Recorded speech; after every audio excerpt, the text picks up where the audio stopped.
మళ్ళీ చెప్పు. నేను ఇక్కడే ఉంటాను. ఎప్పుడు? అమెరికాలోనే ఉంటాను. నేను ఇండియాకి వెళ్ళను. ఎప్పుడు? ఇండియాకి వెళ్ళ పెళ్ళైన తర్వాత నేను ఇక్కడే ఉంటాను. అమెరికాలోనే ఉంటాను. పెళ్ళైన తర్వాత ఇండియా వెళ్ళవాలని ఎవరు చెప్పారు? పెళ్ళైనా వేరే వేరే ఇంటికి వెళ్ళిపోతాను కదా, అలా ఇంటిని వదిలేసి. అవునా? మీకు ఎలా తెలుస్తుంది? నాకు తెలుసు. తెలుసంటే ఎలాగే? అందరూ అలాగే చేస్తారు, నాకు ముందే తెలుసు. ఎలా చేస్తారు? పెళ్లి చేసుకుని పెళ్లి చేసుకొని పాత ఇంటి నుంచి వేరే ఇంటికి వెళ్ళిపోతారు. పాత ఇల్లు అంటే పాత ఇంట్లో ఎవరు ఉంటారు? పాత ఇంట్లో ఎవరు ఉంటారో వాళ్ళే పెళ్లి చేసుకుని వెళ్ళిపోతారు వేరే. అదేనే పాత ఇంట్లో. ఇప్పుడు నువ్వు ఉన్నావు, నువ్వు పాత ఇంట్లో, ఈ ఇంట్లో ఎవరితో ఉంటున్నావు? మా అమ్మ నాన్నతో. ఎవరితోటి? అమ్మ నాన్నతో. అమ్మా నాన్నలతో ఉంటున్నావు. అయితే పెళ్లి చేసుకున్న తర్వాత ఏం చేస్తావు?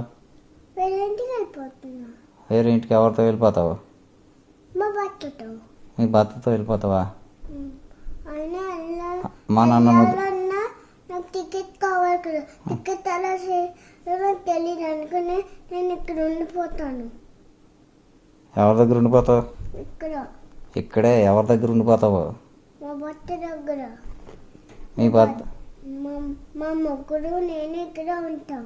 మీ ముగ్గురు అలాగే నాకు అర్థం కాదు. నీకు డబ్బులు ఇస్తాకే నాన్న సరిపోతలేదు. నీకు మీ ఆయనకి ఏం కాదు, మీ భర్తకి ఏం చేయను మళ్ళీ? అన్ని డబ్బులు ఎక్కడి నుంచి వస్తాయి నాన్నకి? ఆఫీస్ అయితే నీ ల్యాప్టాప్ ఉంది కదా, నీ ల్యాప్టాప్లో మా మా ముగ్గురు పని చేసుకుంటారు. నా ల్యాప్టాప్లో మీ మొగుడు పని చేసుకుంటాడా? నేను మా అమ్మ ల్యాప్టాప్లో నేను పని చేసుకుంటా. మీ అమ్మమ్మ ల్యాప్టాపా? మీ అమ్మ ల్యాప్టాపా?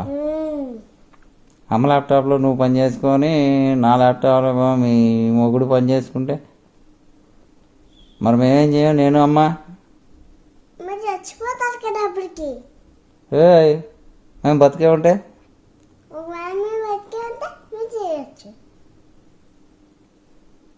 అప్పుడు మళ్ళీ నీకు మీ భర్తకి నేను అన్నం పెట్టాలి, అంతేనా? నేను అప్పుడు మీ కోడర్ లాగా ఉంటాను కదా. కోడలా? నాకు కాదు కోడలు, మీ ఆయన వాళ్ళ అమ్మ నాన్నకి, అంటే మీ అత్తగారికి మా అమ్మగారికి. ఓకే? మీ అత్తగారు